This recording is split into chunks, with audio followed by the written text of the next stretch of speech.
بسم الله والحمد لله والصلاة والسلام على رسول الله. أيها الأحبة الكرام، السلام عليكم ورحمة الله تعالى وبركاته.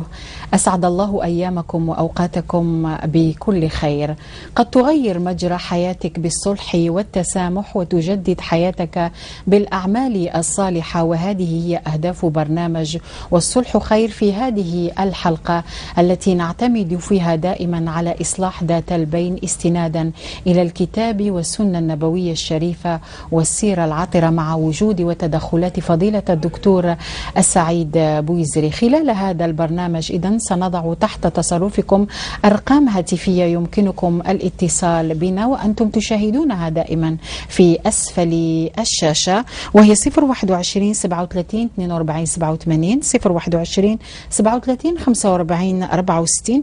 ومن يتصل بنا من خارج الوطن عليهم باستعمال 00213 37 42 87 00213 37 45 64. من خلال هذه السهرة المباركة وهذا المباشر نرحب بكل من يتصل بنا من داخل وخارج الوطن ومن يلتقطنا عبر الأقمار الاصطناعية. تحية كبيرة لمن هم في ديار الغربة ومن هم أيضا في الوطن العربي الذين يراسلون عن طريق البريد الإلكتروني ويشجعون البرنامج. إذن معكم دائما فضيلة الدكتور السعيد بويزري.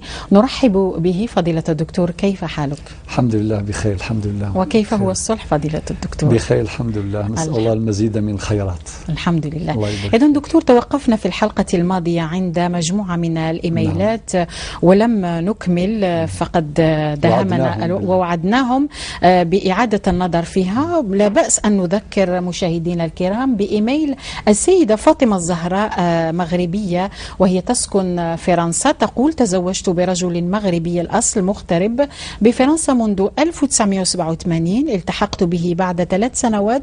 رزقنا الله ب4 أبناء وبنت. كانت حياتنا الزوجية في البداية مستقرة. ظهرت بعض المشاكل العديدة تهدد حياتنا الأسرية، وأهم هذه المشاكل يمنعها زوجها من زيارة العائلة تحا بالمغرب إلى بعد كل 3 سنوات. هذا هو شرطه، رغم أنني عاملة بالمستشفى ولا أحتاج أن يشتري لي التذكرة. تقول: أستطيع أن أشتري التذكرة للسفر إلى هناك، ويجبرها على الإنفاق على الأولاد إضافة إلى تكاليف الأسرة الأخرى، بدعوى أنه يرسل بأمواله إلى عائلته الكبرى الموجودة في المغرب، إخوته وأخواته بالمغرب. تقول: فما حكم الشريعة؟ إذن لا ننسى أن حلقة اليوم هي مشاكل الجالية في بلاد المغرب، العدد 2 من خلال هذا المباشر. تفضل دكتور، نبدأ بفاطمة الزهراء، مغربية في فرنسا. بسم الله والحمد لله والصلاة والسلام على رسول الله. معاشر المشاهدين الكرام، السلام عليكم ورحمة الله وبركاته. مرحبا يسوان لا سلام نوان ذي ذويلت نوان والصلح خير.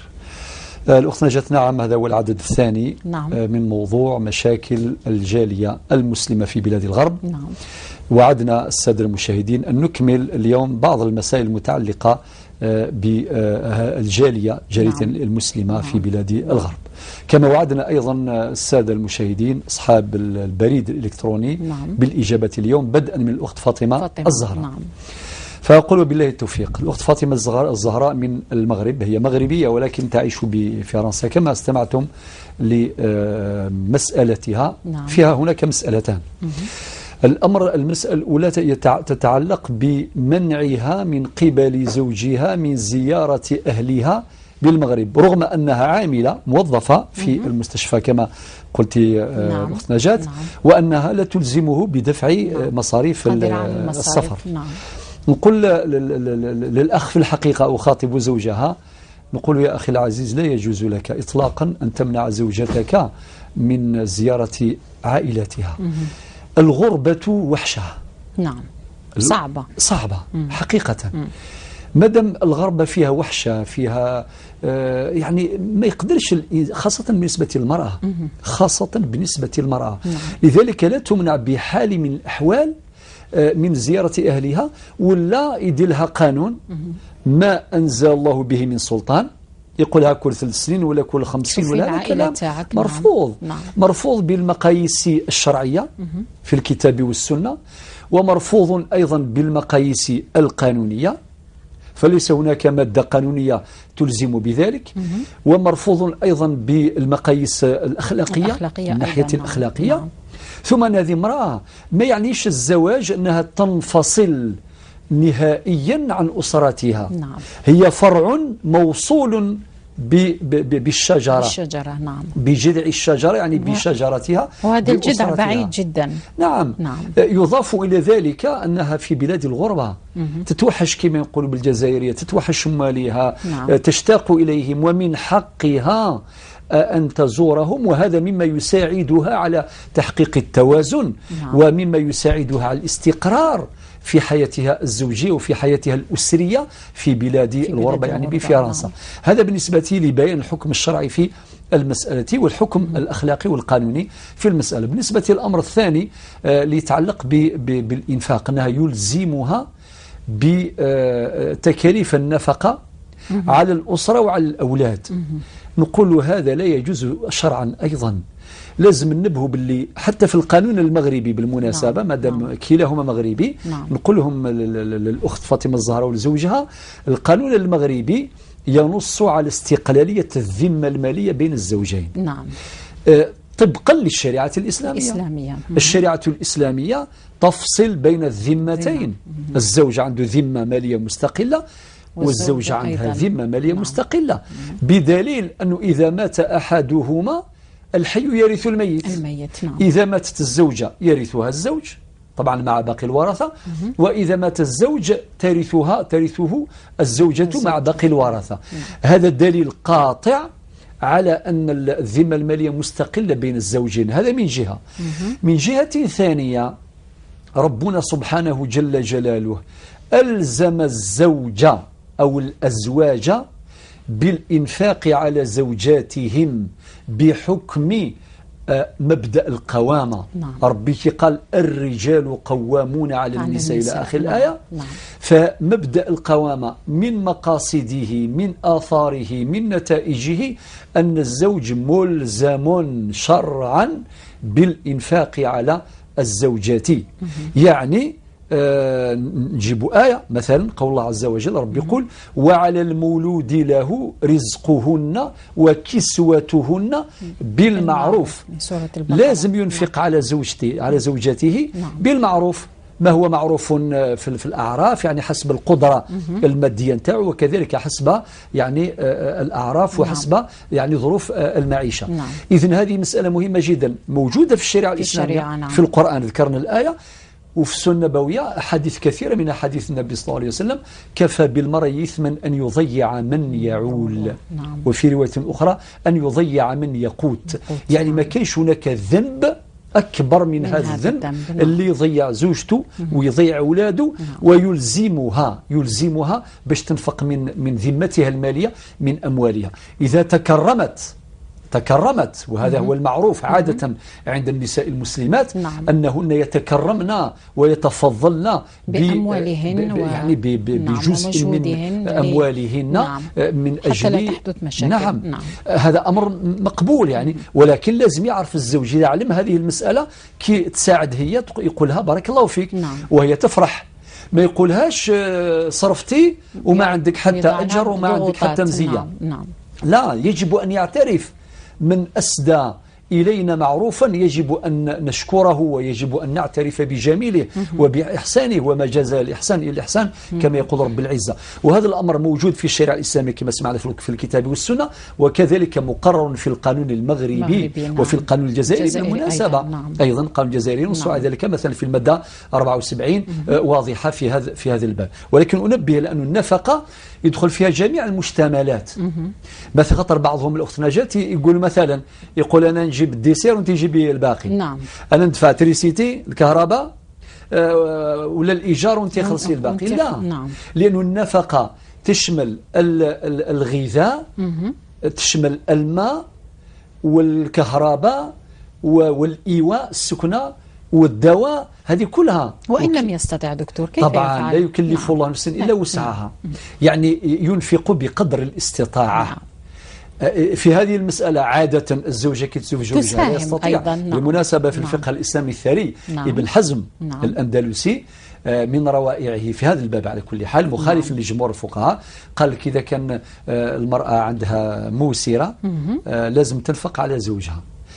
ثراء الفقه الإسلامي معناه ممكن معذرة معناه في بعض الحالات قد نستعين ببعض الآراء الفقهية خروجا من الأزمة، لأن هناك اجتهادات أيضا في هذا المجال. ولكن الأصل القاعدة الأصلية الثابتة عند جمهور العلماء طبقا للكتاب والسنة أن الزوج ملزم فيعلم هذا، فإذا علم ذلك علم اليقين باش نعالجوا على الأقل القضايا وين الأزواج عندهم وما ينفقوش. عادة هذه تكون المشاكل. أما كي يكون زوج ما عندوش عادة ما كاينش مشاكل. تقول له زوجته أنت ما عندكش أنا نوقف معاك، وذي الطيق هذه تبان ورفيق. ذي الطيق هذه تبان ورفيق. في وقت الشدة. في وقت الشدة يظهر يعني الرفيق الحقيقي.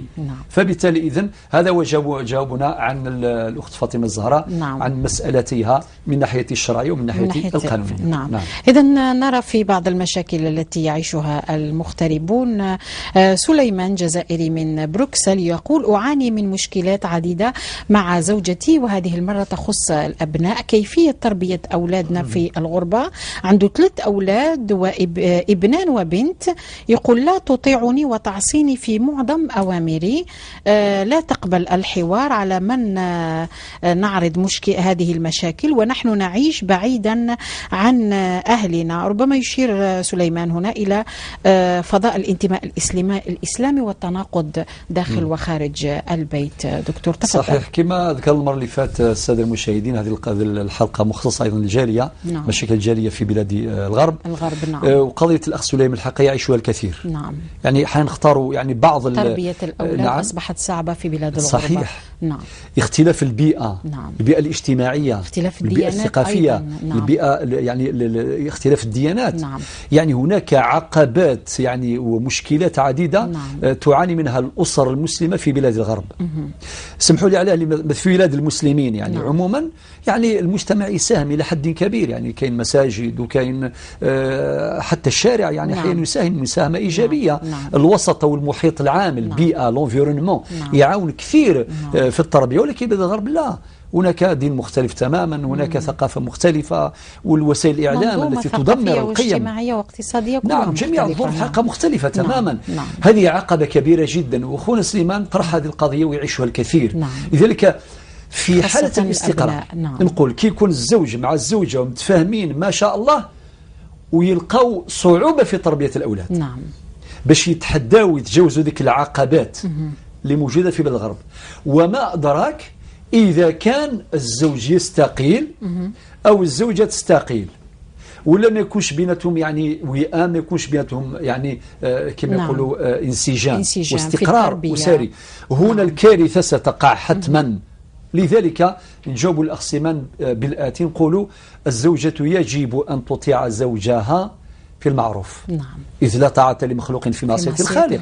لأن من قوامة الرجل أن الزوجة تطيع أوامر زوجها الشرعية المشروعة في حدود الطاقة والإمكان، وإذا تمردت على أوامره الشرعية تعتبر ناشزا في نظر الشريعة الإسلامية. هذه مسألة. الأمر الثاني، قول لمن نعرض هذه المسائل؟ نقول لك يا أخي سليمان، والخطاب موصول إلى الجميع.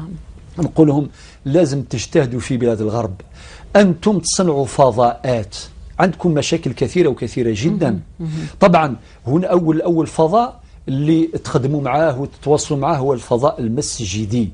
هناك مساجد، هناك مراكز إسلامية بالمئات، وفي بعض البلدان الغربية بالآلاف. تكتلات، جمعيات. هذا مظهر الصحة. هذا مظهر الصحة. نثمنه وندعو إلى تفعيل نشاط هذه المراكز والجمعيات الإسلامية الناشطة في بلاد الغرب. لذلك هذه الأسر المسلمة مليح يكون عندها صلة بهذه المساجد وهذه المراكز الإسلامية. رقم 1. رقم 2، ولما لا تشكلون لجان صلح؟ ماذا بك في كل تجمع إسلامي يكون هناك لجنة صلح، يكون فيه إمام المسجد مرشد أو مرشدة دينية، بعض الرجال وبعض النساء اللي عندهم خبرة، اللي عندهم خبرة كان اللي عايشين ثم 30 سنة يعرفون مشكلات الجالية جيدا وهم خبراء، وممكن هم عاشوها في يوم من الأيام ويعرفين كيف يتجاوزونها وتجاوزوها فعلا. إذن هذه المجالس الصلح ولجان الصلح الصغيرة الفاعلة ممكن يتواصلوا معهم، يعرضوا عليهم قضايا، لأنه وتقلص من هذه نعم المشاكل. يقلص على الأقل. نحن نعمل على تقليص دائرة الضرر بقدر الإمكان. إذا كان في الأوطان الإسلامية نتاعنا الأمر يكون أبسط في الحقيقة، إذا يعني خلصت النيات كاين الوالدين حكوا من أهليه وحكوا من أهلها وكاين جيران وكاين وثم أحيانا تلقى في عمارة كاين ناس مختلفي الديانات، يعني ديانات مختلفة وثقافات مختلفة، وهذا صعب صعب جدا نقدر ظروفهم حقيقة. مليح يلجؤون إلى هذه اللجان تاع الصلح ويتفاهموا معهم ويساعدوهم ويعاونوهم، وكذلك ننصحهم أيضا بعقد دورات تأهيلية، دورات تكوينية حلقات نقاش. تأتي الأسر وتحضر، وأذكر مرة من المرات كنت في بلاد الغرب في دولة من الدول الغربية، فكان عندي لقاءات ومحاضرات مع هذه الجالية. فيأتون بزوجاتهم ونفتح نقاشا، نأخذ موضوع من المواضيع كما يقولوا ديباوفير، يعني حوار مفتوح، سؤال جواب، عرض تجارب، تقديم توجيهات ونصائح. هذه تساعد حقيقة وتخلق جو من الاستقرار بين الأسر. وكذلك هذه اللقاءات وهذه الأعمال تساعد مع تجاوز عقباتهم. أكثر من ذلك يخلقوا جو داخل الأسرة، داخل الأسرة جو من الحوار ومن التفاهم. طبعا ما كانش أسرة تخلو من مشكلات ومن عقبات، هذا في أوطاننا الإسلامية. وما أدراك في هذه الغربة، ولازم كل واحد يساعد الآخر، لأنه في زوج في الغربة ويساعف بارك الله فيك. كل واحد يساعف الآخر، ما يلزمش يعني الزوج إذا كان زوجة نتاعو دارت الحسنات كثيرة ترتكب مرة خطأ ويكبر كما يقول لك الخطأ ويجعل من الحبة قبة، أو العكس، فلا مجال للتشدد، أو العكس الزوجة ربما تكبر وتفخم وتضخم أخطاء زوجها فيوقعوا في المحظور، وربما يوصلوا إلى كما يقولوا لامباس، يعني إلى طريق مسدود ما يقدروش يتجاوزوه. ويتعاونوا، ربي قال وتعاونوا على البر والتقوى، وإن شاء الله يكونوا كما قال النبي عليه الصلاة والسلام عن المؤمنين قال كاليدين تغسل إحداهما الأخرى، أوها ربي أذ مسعفا وذي الفذوة وذي الصروة أذي لنمسي نفسا ويزيز ديوة ماشي ويسامسوا. إذن في انتظار اتصالاتكم أيها المشاهدين الكرام، نتابع مع نهاد من فرنسا التي طرحت قضية في غاية الأهمية والخطورة عن طريق بريد إلكتروني. تقول تنبه إلى ظاهرة زواج البنات المسلمات في فرنسا بمسلمين جدد من أصل فرنسي. تقول أعلنوا إسلامهم أمام الإمام ثم لا يصلون ولا يصومون، ونتيجة هذا الزواج في حالات كثيرة نجد الفشل والمشكلات. ما حكم الشريعة بالنسبة لهؤلاء فضيلة الدكتور؟ نشكر الأخت نهاد جزاها الله خير على تواصلها مع البرنامج من خلال البريد الإلكتروني، ونشكرها مرة ثانية أنها نبهت إلى ظاهرة خطيرة جدا كثيرا في بلاد الغرب. ظاهرة الزواج المختلط. وحنا ذكرنا الأخت نجاة مذكر السادة المشاهدين، تعرضنا هذا الموضوع في حلقتنا السابقة، المارياج ميكس هدرنا عليه بالتفصيل. ومما ذكرناه قلنا أنه الزواج المختلط معنى يكون اختلاط الديانات، مثل المسلم يتزوج بالمسيحية، أو اختلاط الجنسيات. جنسيات معنى الزوج عنده جنسية والزوجة نتاعو عندها جنسية أخرى، حتى إذا كان اشتركت يعني هما مشتركان في الديانة ولكن الجنسية مختلفة. ومما ذكرنا أن الزواج المختلط مغامرة، أقل ما يقال عن الزواج المختلط مغامرة. وهذا الكلام هو نتيجة دراسات معمقة سوسيولوجية ونفسية وشرعية وقانونية قضائية. لذلك نعطي لكم النتيجة، يعني لا سنتاز النهائية باش نقولوا أقل ما يقال عن الزواج المختلط هذا أنه يثير مشاكل كثيرة وأنه مغامرة. طيب نرجع إلى هذه الظاهرة. أظن أن هناك مكالمة دكتور حتى لا ينتظر السيد عز الدين من ولاية سطيف. السلام عليكم أخي الكريم. وعليكم السلام ورحمة الله وبركاته. وشراكم؟ كيف الحال أخت نجاة؟ والله الحمد لله. سؤال عليكم؟ الحمد لله الحمد لله. كيف الحال دكتور بويزري؟ بخير شيخ عزيز، مرحبا بك. الله يبارك فيك ويهنيك. الله يبارك فيك. حبيت نزيد نطرق واحد النقطة ثانية إن شاء الله. نعم تفضل. فيما يخص الموضوع تاع الهجرة هذه. نعم. كاين عندنا إنسان من فاميلتنا بعد ما نذكروش الاسم تاعو. نعم. كان متزوج في الإنجليز. نعم. الأخت اعتنقت الإسلام ووفق رب العالمين وراحوا إلى البقاع المقدس. الله يبارك. وديجا عنده 2 أولاد مع هذه حتى الآن. نعم. وهي تخدم في واحد سمينا في الجهة تاع الإنجليز في واحد المكان معاه. نعم واصل سيد عز الدين. ألو، هل انقطعت المكالمة سهيلة؟ نعم واصل سيد عز الدين. نعم سيد عز الدين، انقطعت المكالمة. حاول أن تتصل مرة أخرى من فضلك سيدي الكريم. على ما أظن صبيحة من فرنسا. السلام عليكم أختي الكريمة صبيحة. ألو السلام عليكم. نعم السلام ورحمة الله. عليكم السلام.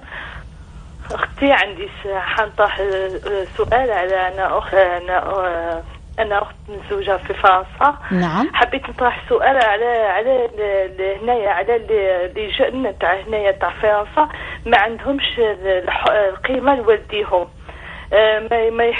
ما يجيوش يزوروهم.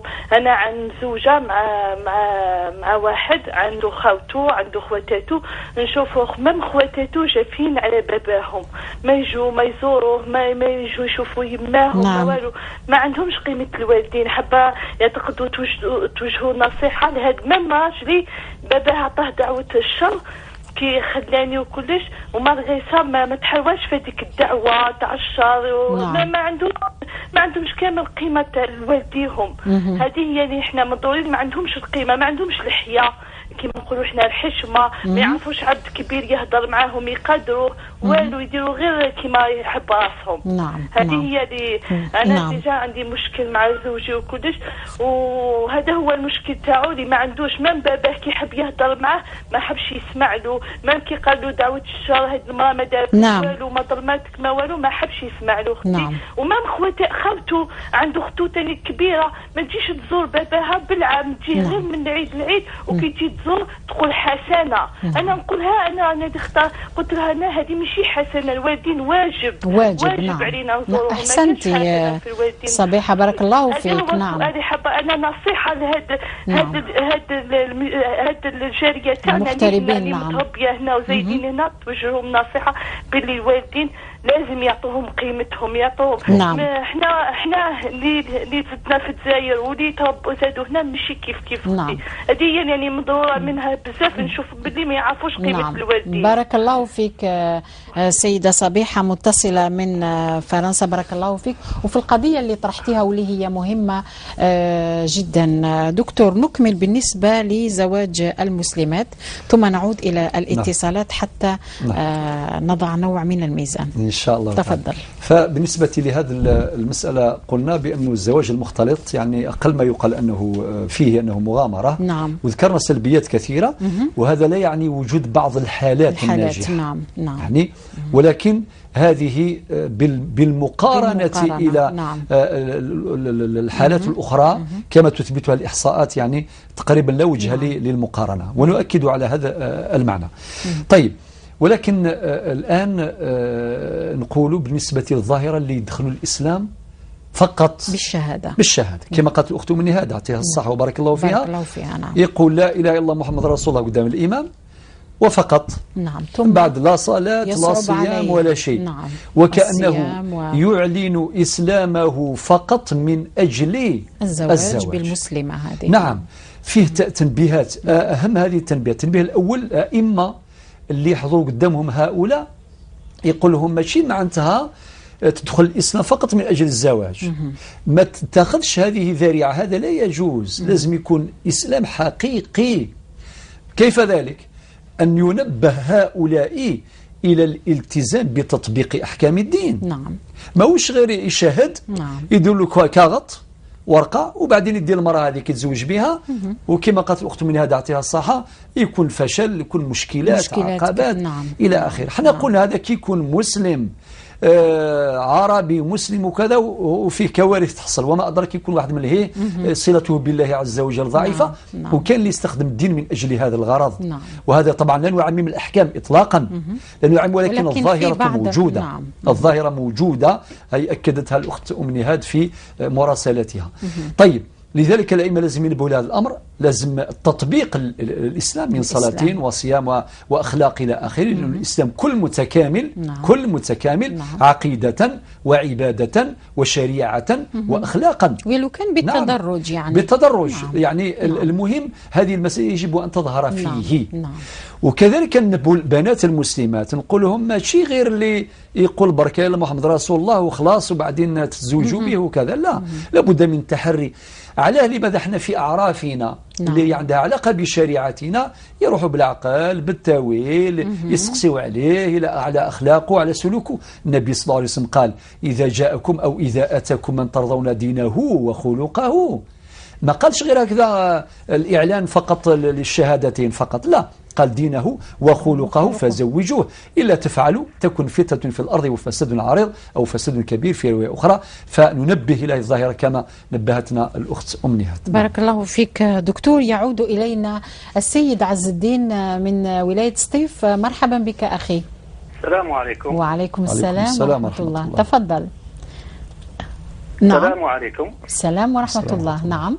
حبيت نكمل مداخلة برك. نعم تفضل. أكمل سيد عز الدين. نعم. قلت لك على الأخ هذا بعد ما تزوج وحدة من الإنجليز. نعم، في إنجلترا. نعم. واعتنقت الإسلام. وجاب معها عنده 3 أولاد. نعم. والأخت هذه اسمها يعني حج البقاع المقدس، وراهي تخدم في جمعية خيرية. نعم. وجات يعني حتى للعاصمة هنا وشاهدت تقاليدنا في الجزائر وأفراح. جاتكم حتى للسطيف؟ نعم جات. مرحبا بها. نعم. لكن بعد ما عاودوا رجعوا بعد سنة. نعم. وقع خصام بيناتهم ومشاكل وحتى وقع الطلاق. علاش سيد عز الدين؟ على السيد هذا هو السبب، يعني ربما مشاكل عائلية معهم اللي في الانجليز ولكن من بعد زاد عاود تزوج منها واحدة من الفاميلا نتاعو بعد. نعم. ربما كانت مشاكل من قبل وما حصلش على الزواج تاعو، راح غضبان. لما لحق الانجليزي يخدم في الاعلام الالي والزوج بالاخت هذه يعني ما شاء الله، وجات حضرت يعني افراح قلت لك عندنا. نعم. لكن في الاخر وقع انفصال. السؤال يعني حبيت كيف راح يكون مصير هذا الاولاد هذا الاولاد. يعني نعم. يديروا نصيحه لهذا الاخ هذا. نعم واضح. نعم. اليوم راه الاولاد راه معاه وجابهم يعني مره لهنا يعني حتى عندنا للصيف. وصدقني يعني حاسين باليتم، يعني الحنان تاع الام راهنا يعني بطبيعه الحال مأثرة فينا الكل، موش غير في في البنات هذوما. نحن يعني تاثرنا كثير. نعم. والدليل على هذا يعني بشيو لي برك اختي راهي مسلمه واعتنقت الاسلام على يقين. وهذه نعطيك قصه واقعيه. كان عندنا عرس كيما نقولوا احنا بالعاميه تاعنا. نعم. الناس الكل بيتا سهرانين. لما لحق الفجر باه طالب ما قال الصلاه خير من النوم، راح تصلي. به الجزائريين كلهم نائمين وهي راح تصلي الا من رحم الله بعض من النساء. نعم. هي قالت له فينا هذا كيف الناس الكل راكدين، الطالب يقول شيء على الصلاه يا الفلاح الكل نايمين يعني. وهذه راهي مهزله للاسلام يعني بالنسبه للجزائريين حنا لينا هنا. نعم بارك الله يعني فيك. اخت من الخارج وتقرا لنا تلاحظنا وتناقض. يعني حبيت هذه ماذا بنا شيخ دكتور بودي ماذا بنا ان شاء الله يبث لنا نصيحه للاخوه تاعنا بعد والاخوات، وفي نفس الوقت يوجه لنا لهذا الانسان هذا يعني لعل الله ان شاء الله ربما يكون حنان بيناتهم وربما تكون يكون صلح، يكون صلح بيناتهم ان شاء الله. نشكرك سيد عز الدين من والشكر. بارك الله فيك وفيك بركه انت ايضا. نعم الله فيك وربي يوفق ان شاء الله. ان شاء الله ان شاء الله ربي يوفق الجميع، جميع منهم يعني يسيروا من اجل الصلح. ربي يوفقهم ان شاء الله في هذه السهره المباركه. توقفنا عند اكملنا مع المسلمات التي يتزوجن. إذن بقيت سميرة جزائرية حتى ما نسوهاش 25 سنة اللي تتحدث على الخطوبة من الشباب الجزائريين من أجل وثائق. تقول خطبني شاب جزائري وعبر عن نيته في الزواج وبناء أسرة، وبعد قراءة الفاتحة وتمام عقد القران الرسمي وتحصله على الوثائق الرسمية في فرنسا، تخلى عن سميرة هذه الخطيبة تاعو بعد خلاف شديد. قالت له زواجك بيا للمصلحة، يعني تزوج بيا من على جال الوثائق كما قلنا في بداية المقدمة في الحصة الماضية. فقال لي هذا سوء ظن وهو مصر على فراقي، فماذا أفعل؟ وهذه أيضا نعم. فهنا الطامة الكبرى أيضا بالنسبة للشباب يعني اللي يروحوا يخطبوا من الخارج على جال الوثائق، يعني وحاشا ماشي كلهم، والله نتمنوا أنهم ما يكونوش كامل هكذا. نعم. دكتور من القواعد الذهبية اللي تنطبق على جميع الحالات وفي على جميع الأمور. نعم. ما قرره السادة العلماء: لكل أمر أصول، ومن ضيع الأصول حرم الوصول. من أصول الزواج النية. يعني يا عجب كيفاش يعني يتزوج بالأخت سميرة من أجل الوثائق، وهذه أيضا ظاهرة موجودة للأسف الشديد. نعم. لا نتهم جميع الشباب. نعم. ولكن هذه ظاهرة. كاين نعم. اللي يتزوجوا على جال وثائق وفقط. نعم. لذلك نقولها صراحة. نعم. لازم ننتبه إلى هذه المسألة. كما يقولون هنا بالعامية، يقولوا دار بها طريق باش يفتح مستقبل تاعو. بالضبط. ويفعل ذلك مع المسيحية أيضا. مع المسيحية في بعض الأحيان. وكاين من هو اللي يقول لك في قضايا بعدين نعالجوها إن شاء الله، ويقول لك هذه مش المسيحية ما عندهاش ذنوب. نعم. يقول لك وكان مسلمة عندي ذنوب، ولكن هذه المسيحية يتزوج بها برك في الكواغط، يسموها المارياج بلون وكذا إلى آخره. هو زواج سود هذا. ماهوش ما عندوش حقهم باش يوصفوه ابيض. نعم. واين البياض في هذا الزواج؟ وكي تقول له عليه يقول لك هذه مسيحيه. هذه كان المسيحيه ما عندهاش ذنب يعني. نعم. وربي سبحانه قال: واذا حكمتم بين الناس أن تحكموا بالعدل. نعم. ما قالش بين المؤمنين وبالمسلمين، بين الناس. إسلامنا عالمي. ربي قال في النبي عليه الصلاة والسلام: وما أرسلناك إلا رحمة للعالمين. نعم. الجميع بلا استثناء. لذلك ننبه نقولوا يا ناس لازم الزواج يكون بالنية. لا يجوز يا إخواني الكرام باش تتزوج من أجل الوثائق. عيش في بلادك، أما أنك تروح البلاد الغرب من في مكالمة. في مكالمة. الأولوية المكالمات. نعم. نعم، حتى لا تنتظر سيليا من ولاية تيزي وزو. السلام عليكم أختي. السلام عليكم. لاباس الحمد لله. واش راكي؟ السلام عليكم دكتور. وعليكم السلام، مرحبا بك. نعم. يعيشك الخير. الله يسلمك. يسلمك، تفضلي. بغا كنتشارك بغينا كيف تهضر ما كيجي باسكو نتا تقسيطه يقولوا لكم. ايوا مرحبا على السلامه. ايوا حبيبتك الخير. دابا يزوج في فرنسا يسايا نغدي قبل ديالنا زواج ديالنا. يسعد داري فرنسا؟ لا كيزوج ديالنا غادي يرحم ربي. الله يرحم ربي. ايوا. الجد ديالنا شنو عرفت تقشيش؟ سين تقشيش تاكل قشيش نروح ننظر دابا ما هي ولا تبارك ميا يتف دغورنا غير تبدا لنا يتحضر لك نهار ولا لي بصح ما بغيتش تدين لي المسيح. ايوا صافي لا كاين نتحدث معاه نخدم كيجي يتوزو معايا في نظام يتوزو يجنا خاطر كل يومين انا شويه اسك ما دي شركه كنا رمضان يدنا غدا قضوي من سني كل ما اسك نورمال انا غدا حرام ما نشد مكنا اللي ديكويه كنا رمضان. نعم. يا نعم نبغى نسكنوري ريت مورت نبغى نزوج داكيا نسمو كنا هذا الجزاك ما لواناش اسك المحرم من تنسيستي كيجي في اللاس. ترى فم يجدك تستمون غير جيستوناسيون يعني هبه نغمسيه. لا ما تتجاولاش ولا شي سجا. واش شي سجا؟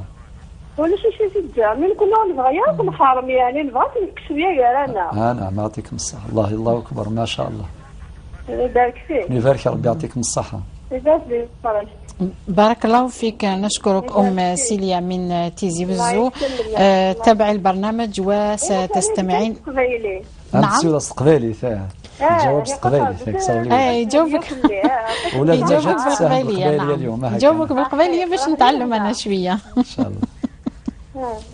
إذا دكتور توقفنا عند الإيميل تاع السيدة الآنسة 25 سنة اللي تقول الخطبة عن طريق الوثائق. فقلنا لازم الزواج يكون بالنية، ما لازمش يكون الوثائق. هذا رقم واحد. ورقم اثنين اللي تزوج على جال الكواغط على جال الوثائق وبعدين خلى الطفلة هذه نقول له كون راجل كي تخلي الطفلة رجل عليك وقت. يعني لا تستفيد من هذيك الوثائق. نعم. هكذا باش نختصر مباشرة من معاني المروءة والرجولة. لا تستعمل هذه ما الزوجة. تستخدمش. ماشي الطفلة هذيك خلاها تخلى عليها كما القصة تاع سميرة ومسر، وكي قالت زوجتي من أجل مصلحة قال هذا سوء الظن. يا عجبه هنا يعرف سوء الظن. يعني يستعين بأحكام الشريعة فيما ينفعه باش يقول إن بعض الظن إثم. هي قالت لك هكذا برهن باللي ما عندكش مصلحة، إما أرجع للطفلة هذه وكملوا حياتكم الزوجية الله يبارك، برهن ربي قال قل هاتوا برهانكم إن كنتم صادقين في جميع المجالات. طيب إذا كان خسرت النية نتاعك معليش حناخذوها الأمر بحسن الظن، نقولوا عندك نية حسنة وتزوجت بها وعندك وثائق الآن، مادام تخليت عليها حتى الوثائق خليها خلاص. وعلى بالي بلي كان إجراءات باش يعني حية تتشارعوا في المحكمة باش يعني تنحلوا الوثائق، ولكن نتمنى باش يحافظ على الماء الرجولة نتاعو في الركزينس، يقول حتى الوثائق تاعك ما نديهمش على الأقل باش يحافظ على ماء الوجه.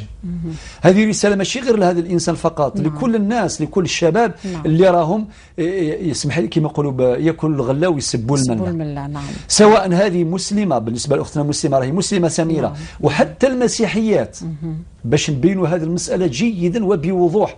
ما الزواج ما يديروش زواج نتاع لي زافير، لا يجب استغلال حتى المسيحية في هذا. يبغى يدير لي زافير يدير في حاجات أخرى، في التجارة يدير لامبور اكسبور يبيع ويشري يدبر راسه. أما التجارة في الزواج لا الزواج سماه ربي سبحانه ميثاقا غليظا، وصف بهذا الوصف في يعني في الزواج، وكذلك النبوة في موضع النبوة ذكرت كلمة الميثاق. فبالتالي إذا لازم نعطيو قيمة للزواج. هذه نصيحتي الأخت سميرة، الصبري إذا كان تخلى عليك يعني هذا هو قدرك، الصبري وإن شاء الله ربي يرزقك بزوج صالح مؤمنا عاجلا، بزوج صالح مؤمن عاجلا لا آجلا. نعم. إذن دكتور نمر إلى مداخلة سيد عز الدين من ولاية سطيف ليتحدث على فرد من العائلة، ويقول تزوج بفتاة من إنجلترا، ويقول الأخت اعتنقت الإسلام وثلاث أولاد، ومن بعد مشاكل عائلية بيناتهم انفصلوا وطلقوا وعاود تزوج هو من سطيف رغم تشدد هذه المرأة على إسلامها. يعني هذه ظاهرة أيضا ظاهرة إيجابية. يعني بالمناسبة اسمح لي نقول المسلمين جميعا، يعني في الحقيقة أحيانا تكون واحدة مسلمة أو واحد مسلم يعني يكون مسيحي أو كي يدخل الإسلام يعني يطبق الإسلام أكثر من بعض المسلمين باش ما نقولش الكل، وحتى منهم اللي يفاجئ يقول يا عجبا. يعني أذكر مرة قصة واقعية أن واحدة مسيحية أصبحت مسلمة كي شافت محمد رسول الله كانت تصوم وتصلي، وزوجها للأسف هو مسلم دوريجين، يعني الأصل تاعه مسلم ولكن ما يصليش. يعني فقلنا لها ديروا له الدعوة، واش نديروا يعني؟ للأسف الشديد يغلق الموسى ضرا، وهذه فرصة تاعو. المفروض باش هو اللي يعطي لها يعني كما يقولوا أمور الدين أكثر معلومات ويقويها ويبان هو القدوة. ولكن ظهر العكس. قلنا رفدي هذا المخلوق هذا مسلم، الله غالب راه تعبان هكذا لوجه الله. ديروا الدعوة. إذا واحد لازم يحشم حتى من هذه يا عجبا. ربي قال الذين آمنوا وعملوا الصالحات. في تناقض يعني. في تناقض. بالنسبة للشيخ عز الدين ربي يحفظه إن شاء الله، تدخلات رائعة جدا ربي يحفظك يا شيخ عز الدين. أعطانا قصة كما رواها يعني مفصلة. ولكن سبحان الله بعد ذلك انتهت بالانفصال. والشيخ عز الدين يتأنب لهذا السيد. صحيح شيء مؤلم حقيقة، مؤلم. ولكن معلش بسرعة أخويا عز الدين نجاوب على بعض النقاط. أولا النقطة الأولى نقول لهم رغم أنهم منفصلين الآن لازم يطبقوا الآية 237 في سورة البقرة، تلقاها ثم الشيخ عز الدين ربي يحفظك، قل لهم باش يطبقوا هذه الآية. الزوج والزوجة كلاهما يعني غسرهم الطلقين، ربي يقول ولا تنسوا الفضل بينكم. يعني ما ينسوش باللي في يوم من الأيام كانوا زوجين، هذه ما تولاده هو بابات أولادها، حتى إذا كان هو واخذ الأولاد ولكن محرومين من يماهم. نقول الشرع ربي سبحانه بمقتضى هذه الآية في سورة البقرة ما يلزمش يحرم ولاده من يماهم نعم. وما يلزمش يحرم يماهم من ولادها نعم. هذه مسألة مهمة في قضية الزيارة وتيسير الزيارة والتواصل الآن عن طريق وسائل يعني المعاصرة يعني نتاع التواصل تسهل من الأمور. تسهل في الحقيقة مع سكايب هذاك مش عارف ايه والتليفون وكذا يساعد. هذه مسألة. مسألة ثانية أنه حتى في الاتفاقية الدولية مادام احنا وعدنا اليوم باش نكملوا اتفاقيات. نعم. كاين اتفاقية دولية بين الجزائر بين الحكومتين الجزائرية والفرنسية. هذه الاتفاقية خويا عز الدين كانت في 1988 تنظم هذه المسألة. معناها ندعوهم باش يطبقوا مقتضى هذه الاتفاقية. هذه رقم واحد. وكذلك ندعوهم لتطبيق اتفاقية نيويورك خاصة بالنفقة. هذه مسألة مهمة. وكذلك اتفاقية حقوق الطفل. اتفاقية حقوق الطفل هذه صدرت معلش الفرصة باش نفوت المعلومات اللي حبيت نفوتوها في البداية. اتفاقية حقوق الطفل صدرت عن الجمعية العامة للأمم المتحدة في 1989 ودخلت يعني في شهر 11 في شهر نوفمبر 89 ودخلت حيز النفاذ أو حيز التنفيذ في شهر سبتمبر 1990 وصادقت عليها الجزائر في 1992. وقلنا المرة اللي فاتت ونؤكد اليوم أن المعاهدة الدولية المصادق عليها في الجزائر تسمو على القانون طبقا للدستور الجزائري وهو أبو القوانين. هذه مسألة في غاية الأهمية.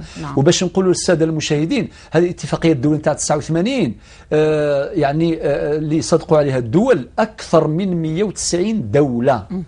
أكثر من 190 دولة صادقت على هذه الاتفاقية وهي اتفاقية مهمة جدا. طبعا كل دولة مسلمة عندها تحفظات على بعض البنود الاتفاقية لا يسمح الوقت التفصيلي فيها. إذن هذه التشريعات تؤكد على حقوق الطفولة. معنى إذا كان صار انفصال ما يضيعوش الأولاد هم الضحايا.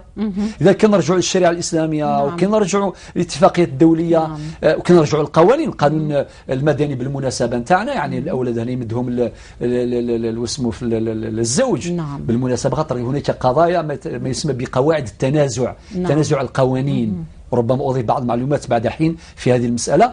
كي نرجعوا للشريعة نرجعوا للمواثيق نرجعوا للقوانين نقول الأولاد ما يلزمش يضيعوا. هذه نصيحة بالنسبة للزوجين المنفصلين خاصة بالنسبة للزوج.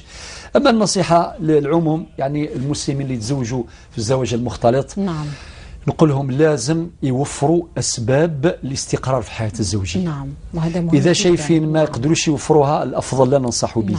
لا ننصح به حتى نعم لا يحدث مثل هذه المشاكل. هذه نهايات مؤلمة. قال لك السيد عز الدين يجوا مع باباهم للصيف ولكنهم يبدو كليتامة بدون كليتامة صحيح. لذلك لازم يسمح يعني بموضوع الزيارة هذا وإلى آخره لما هم زورهم وهو يديهم الأولاد. لازم ما يحرمش من يماهم. لا يجوز أن يحرم الأولاد من أمهم. وقد ذكر الأدلة في هذا الباب بقدر ما نستطيع في حدود الزمن. بارك الله فيك دكتور جزاك الله كل خير على هذه التوضيحات. ونحن نتعلم من فضيلة الدكتور السعيد بويزري في برنامج والصلح خير. كلثوم من البويرة تتصل بنا. السلام عليكم أختي الكريمة.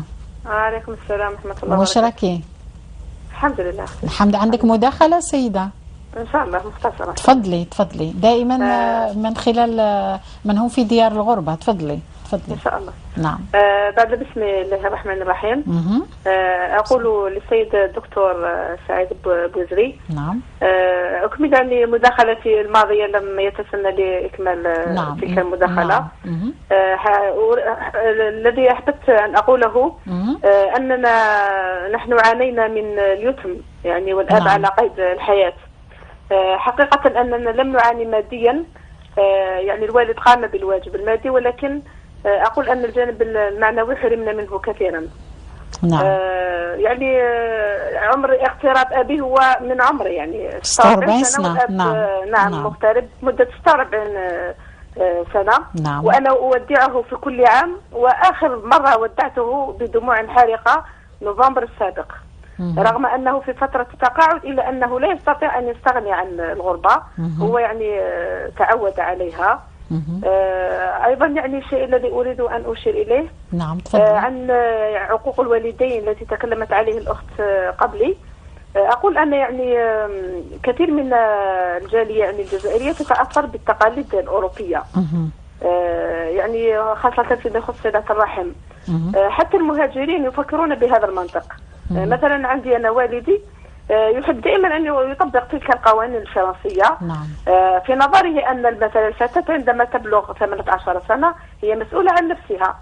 وأن الابن إذا كان مثلا يعيش في فيلة أبيه يعني يجب عليه أن مثلا يعطي كراء الإيجار. هو يتأثر بهذه القوانين يعني ويظن أنه يقول أن فرنسا هي بلاد الحق يعني في نظره.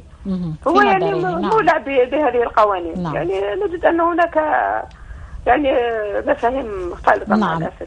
نشكرك والحق عند الله عز وجل يا أخت أم كلثوم من البويرة، وكل حسب قناعاته وكل حسب نظرها، ولكن في برنامج والصلح خير نسهل كل هذه الأمور من الناحية الشرعية التي هي مهمة جدا.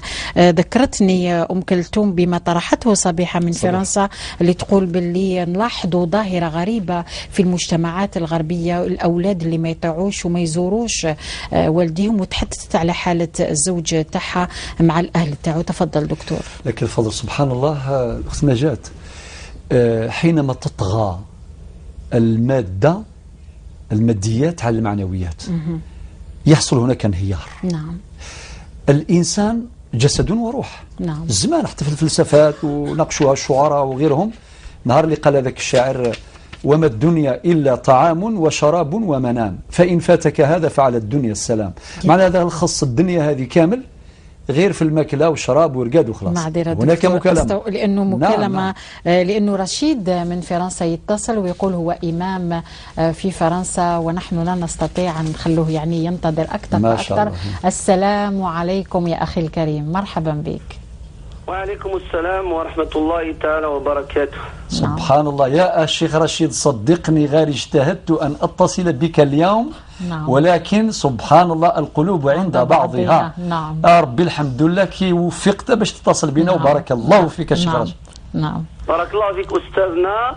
تفضل. الشيخ لمدة أسبوعين وأنا أحاول الاتصال. الحمد لله بالتوفيق من الله عز وجل. إذا أسلم على الأخت الكريمة وأسأل الله تبارك وتعالى أن يثيبكم في هذا البرنامج إن شاء الله يا رب العالمين. الشيخ سعيد، السلام عليكم ورحمة الله تعالى وبركاته. السلام شيخ رشيد، بارك الله فيك. السؤال الأول، المحور الأول الذي أريد أن أطرحه عليكم هو فيما يخص مشاكل الجالية هنا في فرنسا، تتعلق بجوانب عدة. هناك الجانب الاجتماعي والجانب التربوي والجانب الأخلاقي. السؤال الذي أطرحه على فضيلة الدكتور فيما يخص مشاكل الجالية هنا فيما يخص المعاملات الربوية. كما تعلمون بأن هنا في فرنسا لا يستطيع الإنسان المسلم أن يشتري بيتا بماله الخاص. لأن إذا كان الإنسان متوفر على قيمة، عنده قيمة مالية كبيرة 300,000 أورو أو 200,000 أورو، إذا أراد أن يشتري منزلا فإن الدولة الفرنسية يعني il va déclencher une grande enquête d'où vient cet argent، من أين جاء هذا المال إلى غير ذلك. فبالتالي معظم الناس يلجؤون إلى القرض عن طريق البنك. وهما يستدلون بفتوى الشيخ القرضاوي في البداية أنه أحل لضرورة حل الفوائد لحالات معينة، ولكن نحن نعلم بأن الشيخ الدكتور القرضاوي قد تراجع عن هذه الفتوى.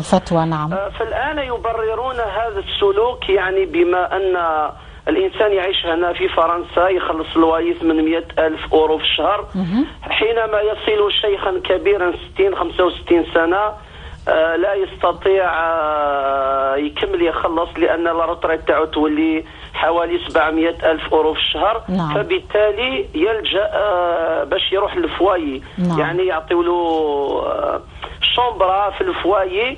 فنتيجة لهذه المشاكل معظم هنايا العباد في الجالية يعني يحاولوا يشترون الديار وكما نقول يرتكبون هذا السلوك. فنحن يعني ننتظر من الشيخ أولا الإيضاح في هذا السؤال. نعم. النقطة الثانية هي قضية التربية. نعم. التربية بالنسبة للأولاد، احنا نعرف بأن في هذه البلاد أكبر استثمار هو يعني في التربية نعم. الجالية. نعم. ولكن نتيجة الغزو واحتكاك الأولاد تاع أبناء الجالية بالنظام المدرسي بالمنظومة أخرى هنا نعم. دائما ما يطرحون أسئلة تاع بالنسبة للأكل تاع الأولاد في المطاعم الفرنسية. نعم. الأولاد تاع الجالية تارة على غير إرادتهم لابد أن يخرجوا في نزهات، في عطلات يعني مبرمجة مدرسيا. نعم. لا يستطيع الإنسان أن يأخذ أولاده هكذا من المدرسة، لأن هناك متابعة قضائية. فما الحل أيضا نعم. في هذه المسألة؟ الحالة الثالثة هي السؤال الثالث هي فيما يخص الزواج. دائما المسلمين نتاعنا يعني المشاكل العائلية نعم. هي أن نلاحظ غياب طاعة الوالدين سواء بالنسبة للأولاد نعم. أو بالنسبة للبنات. نعم. وهذا نتيجة الظروف الموجودة. نعم. راني كثرت عليكم والسلام عليكم. لا ما كثرتش علينا. مرحبا بك. بارك الله فيك. طرحت قضايا مهمة يعيشها من هم في ديار الغربة، خاصة من كما قلت الجانب الاجتماعي التربوي والأخلاقي، وهذا هو أساس ولب أي أسرة مغتربة في الخارج. دكتور، كنا نتحدث عن صبيحة من فرنسا. قعدوا على ما أظن 9 دقائق لنرد على كل من اتصل بنا إن شاء الله. تفضل. صبيحة طرحت عقوق الوالدين. نعم. عقوق الوالدين للأسف في الحقيقة وأكد عليها فضيلة نعم. الشيخ رشيد جزاه الله خير نعم. أيضا على الاتصال. نعم. وفعلا كانت نيتي باش اتصل بها اليوم. حاولت بعض المحاولات ولكن ما قدرتش. نعم. ولكن ربي سبحان الله القلوب عند بعضها. يبدو أن الاتصال عن طريق القلب هو اللي وصلك يا شيخ رشيد، وبارك الله فيك. نعم. وبارك الله في جميع المتصلين وجميع المتواصلين مع البرنامج. والصبيحة أثرت مسألة في غاية الأهمية. هذه قلت طغيان الماديات على المعنويات. نعم. النهار اللي تطغى الماديات وبديت هذاك الشعر اللي قالوا وما الدنيا إلا طعام وشراب ومنام، فإن فاتك على هذا فعلى الدنيا السلام. وكاين اللي رد باش يحدث ذلك التوازن قائلا: يا خادم الجسم كم تسعى لخدمته، أتطلب النفع ممن فيه خسران، أقبل على النفس واستكمل فضائلها، فأنت بالروح لا بالجسم إنسان، وامدد يديك بالله معتصما، فإنه الركن إن خانتك أركان. الدنيا هذه ماشي غير الماديات. لا. نحن بشر جسد وروح. لذلك تطغى الماديات تظهر هذه الظواهر المنحرفة. وين الأولاد ما يطيعوش بابهم ويماهم. وربي يقول في القرآن: وقضى ربك ألا تعبدوا إلا إياه وبالوالدين إحسانا. وربي قال: ولا تقل لهما أف. وعلماء الشريعة يقول لك فإذا كانت كلمة أف وهي أصغر كلمة يمكن أن تخرج من فم الإنسان هذه ممنوعة شرعا، فغيرها ممنوع من باب أولى. أنه واحد يسيء الأدب مع باباه ولا يماه، ولا كما تروي الأخت صبيحة زوجها كيقول باباها دعوس ودعوة الشر وما يستعرفش. ما يستعرفش يعني هذه كارثة الكوارث. قولوا يا ناس اتقوا الله. يجي نهار يكون الندم يوم القيامة، ولكن حيث لا ينفع الندم. هذه أصول بينها ربي سبحانه اللي خلقنا الكرياتور. ما يقدرش واحد بدماغه ولا بدعوة سمحي لي تأثر بالثقافة الغربية يعني ينسى، يخرج من جلده، يخرج من دينه، من عاداته، من قيمه الأصيلة، ولا من تجديث من أصالته، ويحاول باش يولي كما هو كما القور. لا أبدا. لا، هذه أصول، والأصول الأخلاقية هذه لا تتجدد، لا تتبدد، ولكنها تتجدد وتقوى باستمرار. لا يمكن أن تتغير. نقول لك الحياة ولا القدر ولا احترام الكبير، هذه لا يمكن أن تتغير إطلاقا. بارك الله فيك. للأسف الشديد. ربي يهدي مخلق هذا واش نقولوا. وفي تعليقات أخرى كنرجعوا. وأظن أنه كلكم سمعتوا لفضيلة الدكتور سعيد بويزري اللي غلط في والديه عليه أنه يروح لهم يشرف على راسهم ويسلم عليهم ويطلب السماح. سيليا اللي وتكلمت على الأب اللي تزوج في فرنسا، وتكلمت على قضايا كثيرة، صيام ونعم سنجيبها، وحبيت الإجابة بالأمازيغية. نعم.